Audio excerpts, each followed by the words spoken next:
Hello बच्चों, आप सभी का स्वागत है आपके स्टूडेंट क्लासेज में। आज हम लेकर चलते हैं आपको एमसीक्यू क्वेश्चन। चलो देखिए, नंबर 1 क्वेश्चन क्या है। निम्नलिखित में से सबसे बढ़िया रोधी कौन सा है? निम्नलिखित में से सबसे बढ़िया रोधी कौन सा है? नंबर 1 ऑप्शन है लकड़ी, नंबर दूसरा क्या है कपड़ा, तीसरा क्या है कांच और डी ऑप्शन क्या है कागज। तो आपको बताना है सबसे बढ़िया रोधी कौन सा होता है। तो इसका ऑप्शन है आपका सी। ऑप्शन क्या है कांच सबसे बढ़िया रोधी होता है और बाकी सब ये भी है, ये सब रोधी हैं। किसके? ये सब रोधी हैं, लेकिन सबसे अच्छा रोधी क्या है? वो सबसे अच्छा रोधी हमारा कांच। ठीक है, आगे देखिए।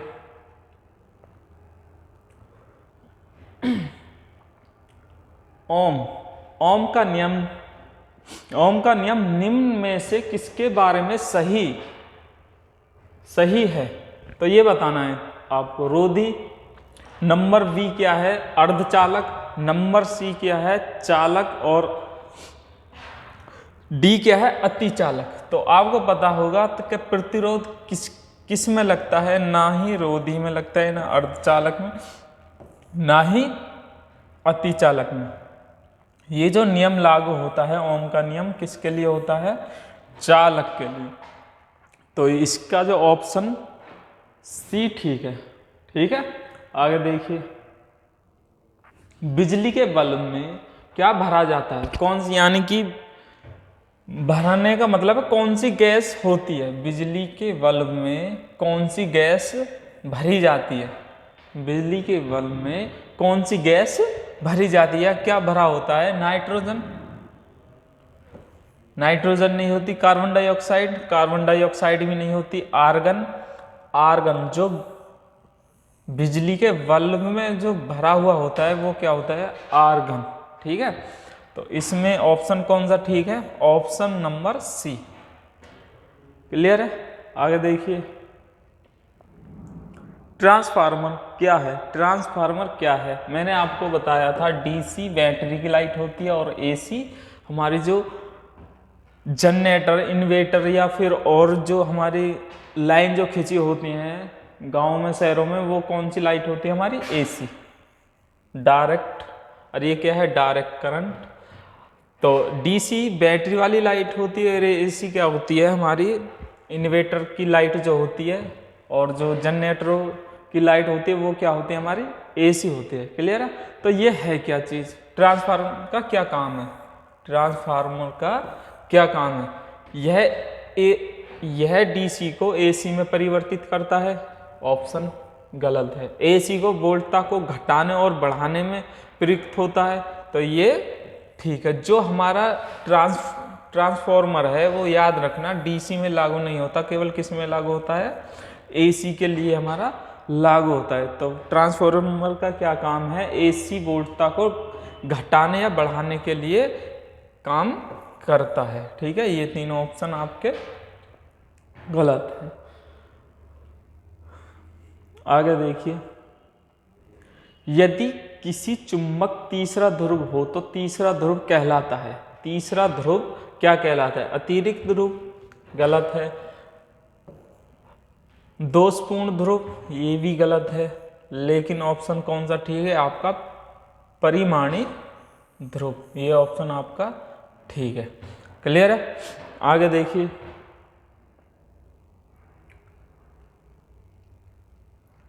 किसी स्थान पर चुंबकीय यामोत्तर और भौगोलिक यामोत्तर के बीच का कोण कैसा होता है? कैसा होता है? संक्रामक।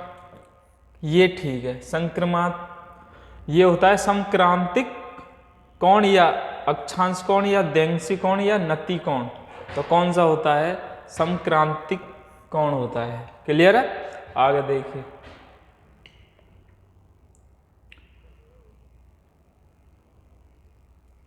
सौर ऊर्जा का रूपांतरण रासायनिक ऊर्जा से क्या से होता है? याद रखना सौर ऊर्जा है जो इसका जो स्थान रूपांतरण है रासायनिक ऊर्जा से क्या होता है, वाष्पोत्सर्जन या फिर प्रकाश संश्लेषण में या फिर विसरण के दौरान या प्रासरण के दौरान। याद रखना आपको, जो हमारा सौर ऊर्जा के कारण जो रासायनिक ऊर्जा होती है वो किसके कारण होती है, वो होती है हमारे प्रकाश संश्लेषण से। किससे होती है, प्रकाश संश्लेषण के कारण। ठीक है, आगे देखिए, प्रकाश वर्ष निम्नलिखित में से किसका मात्रक होता है। प्रकाश वर्ष, ये याद रखना, प्रकाश वर्ष निम्नलिखित में से किसका मात्रक होता है। वेग गलत है, काल ये भी गलत है, खगोलीय दूरी ये आपका ऑप्शन क्या है, खगोलीय दूरी ये आपका ऑप्शन ठीक है। ठीक है, प्रकाश वर्ष से क्या नापते हैं हम, खगोलीय दूरी को हम नापते हैं। आगे देखिए, स्फटिक निम्नलिखित में से किसका क्रिस्टलीय रूप है। स्फटिक ये देखिए, कांच का, सिलिका का या फिर चूने पत्थर का या एल्युमिनियम का। तो एल्युमिनियम का गलत है, कांच का भी गलत है, ये किसका है, एसआई, किसका, सिलिका। ये जो है रेत का क्रिस्टल है। ठीक है, स्फटिक किसका है, हमारा रेत का क्रिस्टल है। और रेत में क्या मिलता है, हमारा सिलिका मिलता है। ठीक है, ऑप्शन कौन सा ठीक है फिर हमारा, सिलिका। एक्स किरणों की खोज किसने की थी। एक्स किरणों की खोज ए फेराडे गलत है, रोएक्टेजेन ने की थी, रोएक्टेजेन ने की थी इसकी खोज। ठीक है, एच डी भी गलत है, लोवेर्जियर भी, ये भी आपका ऑप्शन गलत है। ऑप्शन नंबर कौन सा, बी आपका सही है। विद्युत परिसंकरण के दौरान विशुद्ध धातु कहाँ पर एकत्र होती है, कहाँ पर होती है, ये आपकी एनोड पर जाकर होती है। कहाँ पर होती है, एनोड। बर्तन ये विद्युत अपघट है, कैथोड भी गलत है, लेकिन ये कहाँ पर जाकर होती है, एनोड पर जाकर एकत्रित होती है। ठीक है, आगे देखिए, धारावाहक तार कैसा होता है। धारावाहक तार कैसा होता है, धनावेश, ऋणावेश या न्यूट्रल या फिर धारा की शक्ति के आधार पर आवेशित। तो ऑप्शन ये भी गलत है, धनात्मक नहीं होता, ऋणात्मक भी नहीं, न्यूट्रल होता है। क्या होता है, न्यूट्रल। तो आपका ऑप्शन कौन सा ठीक है, आपका ऑप्शन नंबर सी ठीक है। क्लियर है, आगे देखिए, निम्नलिखित में से वह युक्ति कौन सी है जो सिग्नल को निम्न प्रतिरोध क्षेत्र से उच्च प्रतिरोध क्षेत्र में आंतरिक कर देती है। ये है हमारी ऑप्शन नंबर डायोड, ये भी गलत है। ट्रांजिस्टर, आपका ट्रांजिस्टर ठीक है। आपका ऑप्शन कौन सा ठीक है, बी ऑप्शन ठीक है, ट्रांजिस्टर। ठीक है, आगे देखिए, शुष्क सेल का एनोड किससे बनाया जाता है। जो हमारा जो दो चीज होती हैं, किसी सेल में दो चीज होती हैं हमारी, एक तो होता है एनोड और एक कैथोड। तो कैथोड की जो छड़ है वो किससे बनाई जाती है, वो बनाई जाती है हमारी ग्रेफाइट से। किससे, ग्रेफाइट से बनाई जाती है। ये कैडमियम, जस्ता और सीसा, ये ऑप्शन आपके गलत है। तो एनोड की जो है, शुष्क सेल की जो एनोड किससे बनाई जाती है, ग्रेफाइट धातु से बनाई जाती है। क्लियर है। नंबर 15 क्वेश्चन, बिजली के बल्ब में क्या भरा। अभी ये दोबारा रिपीट हुआ है, तो मैंने बताया था इसमें क्या भरा हुआ होता है, आर्गन गैस भरी हुई होती है, आर्गन गैस। ठीक है, आगे देखिए, धातु तार में विद्युत धारा का प्रवाह किसके कारण होता है। धातु तार में विद्युत धारा का प्रवाह किसके कारण होता है। नंबर ए है इलेक्ट्रॉन, प्रोटॉन, आयन या छिद्र। तो ये ऑप्शन आपके गलत हैं। जो तार में बहते हैं या प्रवाहित होते हैं वो क्या होते हैं? धारा जो बहती है वो किसके कारण बहती है? धारा किसी तार में इलेक्ट्रॉन के कारण। क्लियर? यदि तांबे के तार को 2 गुना बढ़ा दिया जाए तो उसका प्रतिरोध हो जाएगा 4 गुना, 4 गुना या 1/4 या फिर 2 गुना या आधा। तो ये ऑप्शन आपके गलत है। ऑप्शन नंबर क्या है आपका? ऑप्शन नंबर प्रतिरोध कितने गुना हो जाएगा? 4 गुना हो जाएगा। क्लियर है? आगे देखिए, निम्नलिखित में से कौन सी गैस उच्चतम ऊष्मा मान रखती है? कौन सी गैस मतलब सबसे अधिक ऊष्मा जो दे सकती है, निम्न में से कौन सी गैस है? तो आपको ऑप्शन दिए हैं प्राकृतिक गैस, भाप अंगार गैस या कोयला गैस या इंडियन गैस। तो आपके ये ऑप्शन सारे गलत हैं, लेकिन आपका जो ऑप्शन ठीक है वो क्या है? जो उच्च ऊष्मीय का जो मान रखती है वो कौन सी गैस रखती है? हमारी प्राकृतिक गैस। क्लियर है? आगे देखिए, औद्योगिक बहिस्राव द्वारा किए जाने वाले जल प्रदूषण को रोकने के लिए निम्नलिखित में से कौन से अपकरण को उपयोग पाया गया है? तो पॉलीथिनियम, हाथी घास या फिर जलकुंभी, इनमें से कोई नहीं। तो ये ऑप्शन आपके गलत हैं। और ऑप्शन कौन सा है? जल प्रदूषण के लिए कौन सा ठीक है? जलकुंभी। क्लियर है? आपको देखिए, निम्नलिखित में से किस कोटि के फोटो प्रिंट की जीवन अवधि सबसे लंबी होती है? जिसके जो जितने फोटो प्रिंटिंग जीवन सीमा सबसे लंबी होती है, जीवन जो अवधि है वो सबसे लंबी होती है। फिक्सर वाले रंग प्रिंट या फिक्सर के बिना रंगहीन प्रिंट या फिर श्वेत श्याम प्रिंट। तो आपका ऑप्शन कौन सा ठीक है? ऑप्शन नंबर सी ठीक है, श्वेत श्याम प्रिंट। कंप्यूटर ये भी गलत है। ठीक है, तो आपका ऑप्शन कौन सा ठीक है? श्वेत श्याम प्रिंट। क्लियर है?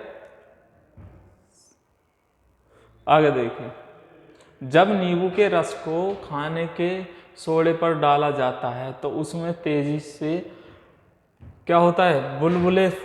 बुलबुले उठने लगते हैं। तो उसमें से कौन सी गैस निकलती है या कौन सी गैस उत्पन्न होती है? कौन सी गैस बताओ? तो कौन सी गैस होती है? नंबर ए है हाइड्रोजन, नंबर बी है ऑक्सीजन, ये भी गलत है। तो कौन सी गैस निकलती है? गैस निकलती है हमारी कार्बन डाइऑक्साइड निकलती है। जब किसी नींबू के रस में सोडा, खाने का सोडा डालते तो उसमें से जो गैस निकलती है बुलबुलों के साथ, कौन सी गैस निकलती है? हाइड्रोजन कार्बन डाइऑक्साइड गैस निकलती है। क्लियर है? आगे देखिए, कृत्रिम सैटेलाइट के अंदर व्यक्ति भारहीन महसूस करता है क्योंकि पृथ्वी के आकर्षण का बल क्या होता है? आकर्षण का बल निम्नलिखित में से बताना है किसके कारण होता है भारहीन? उस स्थान पर शून्य होता है, चंद्रमा के आकर्षण के बल द्वारा संतुलित होता है, या फिर अभिकेंद्र बल के समान होते हैं, या फिर सैटेलाइट के विशेष डिजाइन के कारण प्रभावहीन होता है। तो आपका जो ऑप्शन है अभिकेंद्र समान होते हैं, अभिकेंद्र बल समान होते हैं। क्लियर है? आगे देखिए,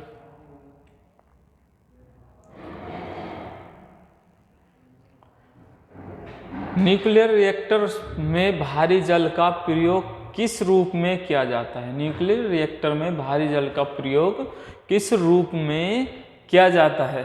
नंबर 1 ऑप्शन है शीतलक ईंधन, फिर नियामक, या फिर इनमें से कोई नहीं। तो आपका ऑप्शन कौन सा ठीक है? नियामक। सही है, नियामक। आपका ऑप्शन सी ठीक है। क्लियर है? आगे देखिए,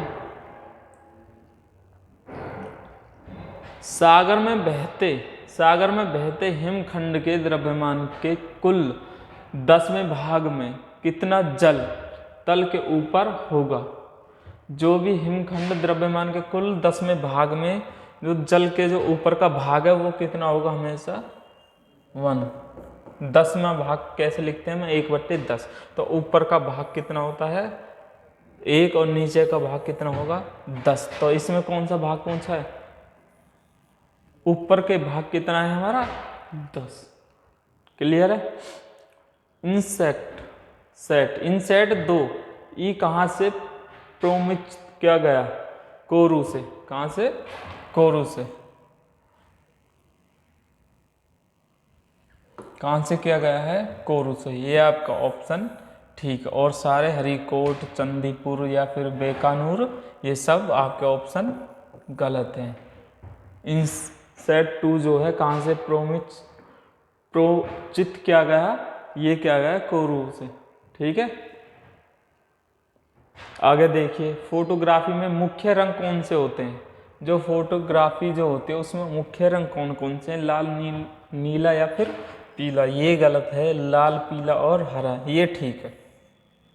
कौन सा ऑप्शन ठीक है आपका, बी ऑप्शन ठीक है, और ऑप्शन आपके गलत हैं। तो इसका जो ऑप्शन ठीक है वो कौन सा ऑप्शन है, option number B. Option number B. Clear. आगे देखिए, डायनोमो परिवर्तित करता है। डायनोमो परिवर्तित करता है उच्च वोल्टेज को निम्न वोल्टेज में, या विद्युत ऊर्जा को यांत्रिक ऊर्जा में, या फिर यांत्रिक ऊर्जा को विद्युत ऊर्जा में, या फिर निम्न वोल्टेज को उच्च वोल्टेज में। तो आपका ऑप्शन ये भी गलत है, ये भी गलत है, ये भी गलत है। यांत्रिक ऊर्जा को किसमें परिवर्तित करता है, विद्युत ऊर्जा में। क्लियर है। आगे देखिए, प्रकाश वोल्टीय सेल के प्रयोग से सौर ऊर्जा का रूपांतरण करने से निम्न में से किसका उत्पादन होता है।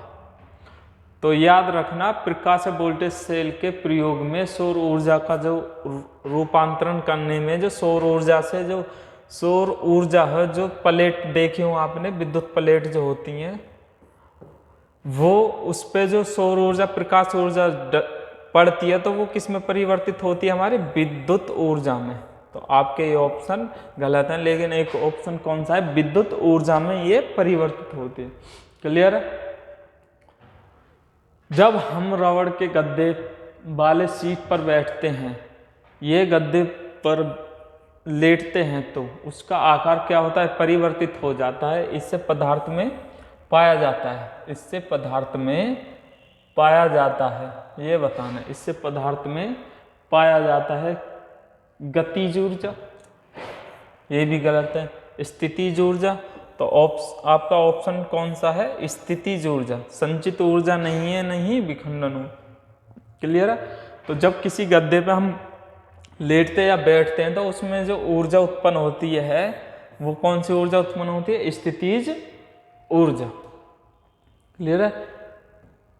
निम्नलिखित में से किस में गतिज ऊर्जा नहीं है। चलती हुई गाड़ी में गतिज ऊर्जा है, बहता हुआ पानी में गतिज ऊर्जा है, चलता हथौड़े में भी गतिज ऊर्जा है, लेकिन खिंचा हुआ धनुष ये कौन सी है, स्थितिज ऊर्जा है। तो ऊर्जा नहीं है ऑप्शन, गतिज ऊर्जा नहीं है, खिंचा हुआ धनुष। तो आपका ऑप्शन कौन सा ठीक है, खिंचा हुआ धनुष। ठीक है। जब एक चल वस्तु की गति, मतलब जो चलने वाली वस्तु उसकी गति दुगनी हो जाए, दुगनी यानी कि दोगुनी हो जाए, तो उसकी गतिज ऊर्जा क्या होगी। मैंने बताया था गतिज ऊर्जा क्या होती है, 1/2 हाफ mv²। ठीक है। अब इसकी हम गतिज ऊर्जा, वेग यानी कि चाल जो है, चाल हम कितनी कर दें, 2 गुनी कर दें।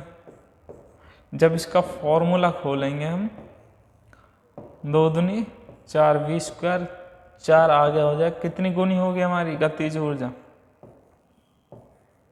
कितनी गुनी होगी, 4 के, क्योंकि हाफ mv² किसकी वैल्यू है, के की।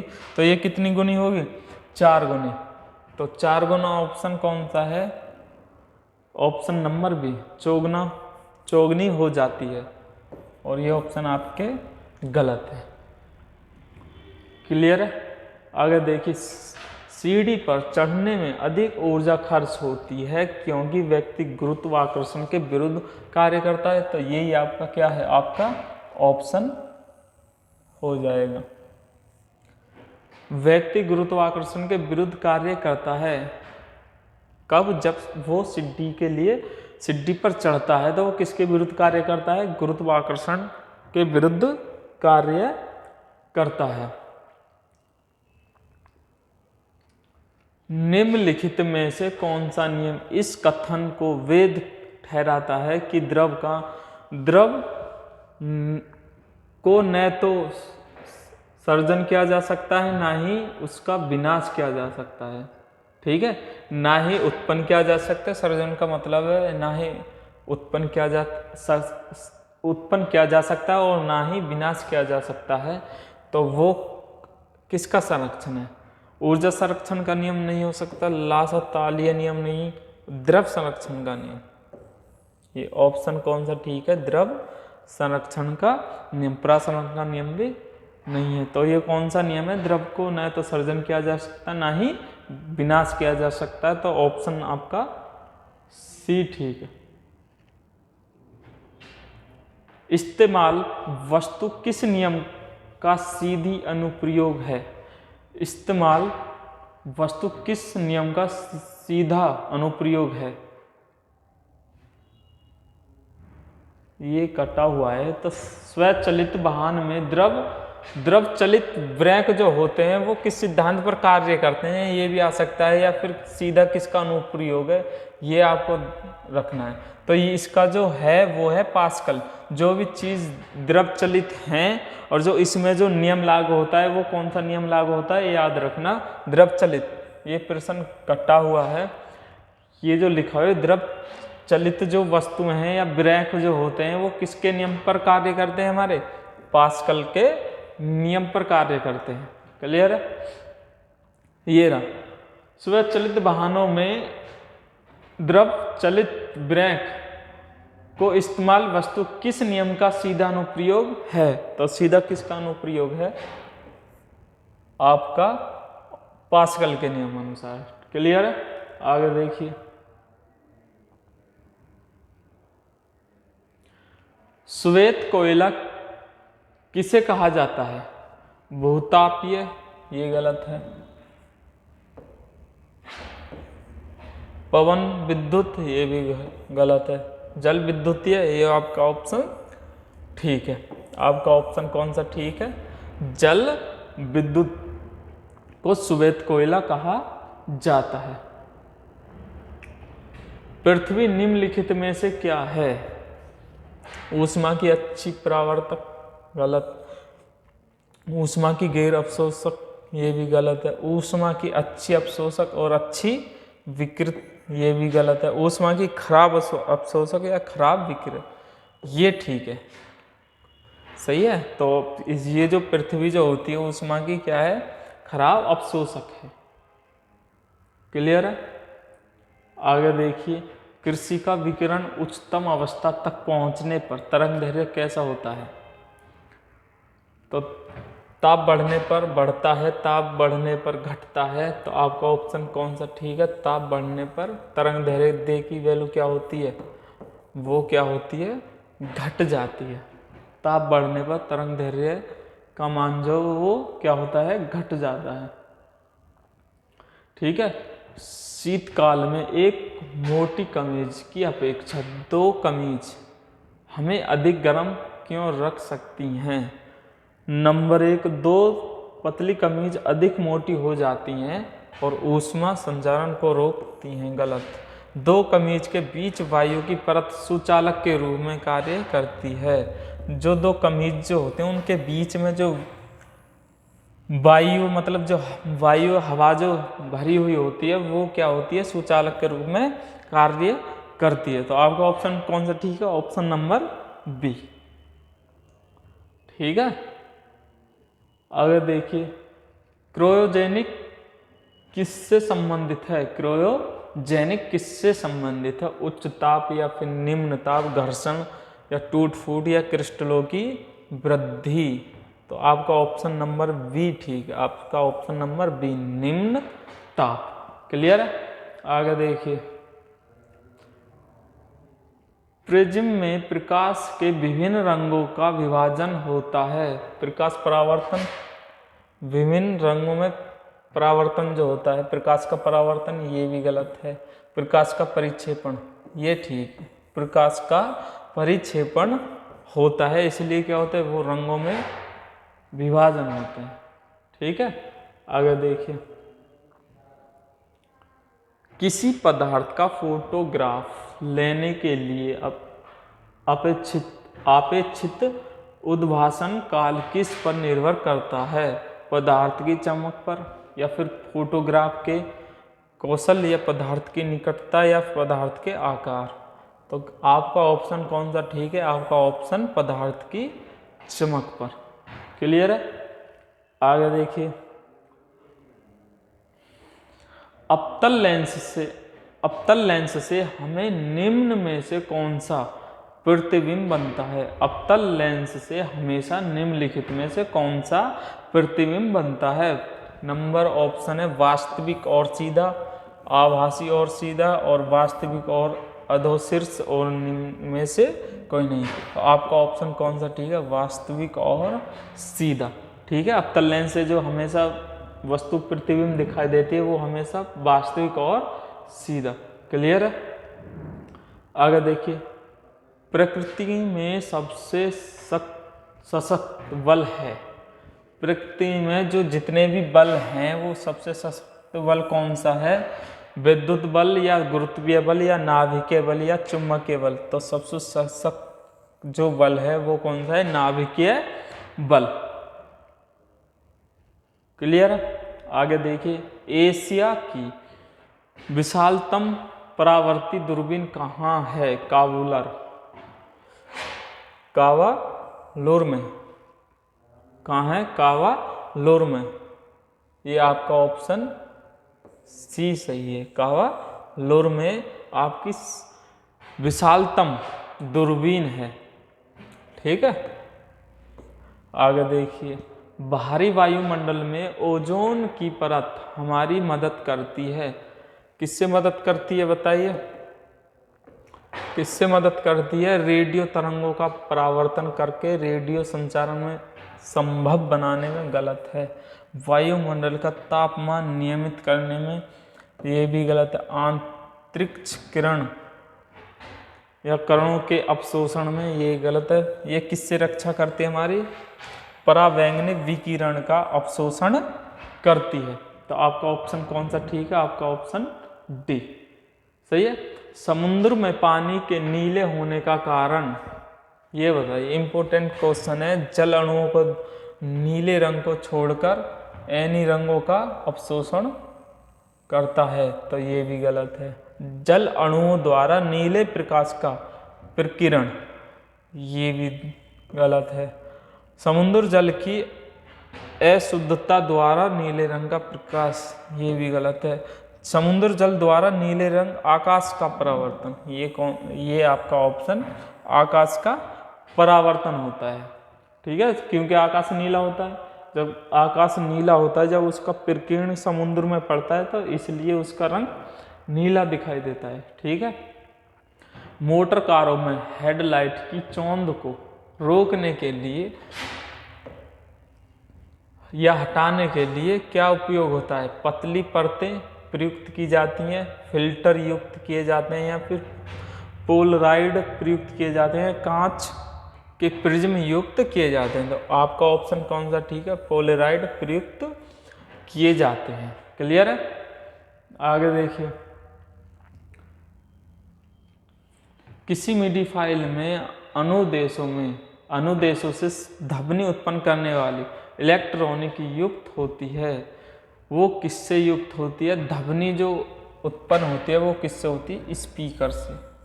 किससे होती है? स्पीकर से होती है, और बाकी सब क्या है? गलत। आगे देखिए, ध्वनि ऊर्जा को विद्युत ऊर्जा में, ध्वनि ऊर्जा को विद्युत ऊर्जा में या विद्युत ऊर्जा में परिवर्तन करने वाले यंत्र का नाम क्या है? बताइए। आलापक या फिर एम्पलीफायर या फिर माइक्रोफोन या फिर प्रेषित्र। तो आपका ऑप्शन कौन सा ठीक है? माइक्रोफोन ठीक है, क्योंकि अगर किसी माइक्रोफोन में हम बोलते हैं, ध्वनि करते हैं, तो वो किस में परिवर्तित हो जाती है? विद्युत ऊर्जा में। ठीक है, तो निम्न द्रवों में से ध्वनि सबसे तेज यात्रा करती है। बताइए, निम्न द्रवों में से ध्वनि सबसे तेज यात्रा करती है किस में से? स्टील में या फिर वायु में या फिर निर्वात में या फिर जल में। तो आपका जो ऑप्शन ठीक है वो स्टील में यात्रा सबसे तेज करती है। ठीक है, तो आपका ऑप्शन कौन सा ठीक है? स्टील। तो आपके ये 50 क्वेश्चन पूरे हो गए हैं। यही इम्पोर्टेंट है जो आए हुए एग्जाम में, ये सारे वो क्वेश्चन है, तो आपको अच्छे से ये याद करने हैं। क्लियर है? तो आज के लिए इतना ही काफ़ी है। आज के लिए आपको इतना ही काफ़ी। 50 क्वेश्चन आपको डेली दिए जाएंगे और वो आपको करने हैं। ठीक है,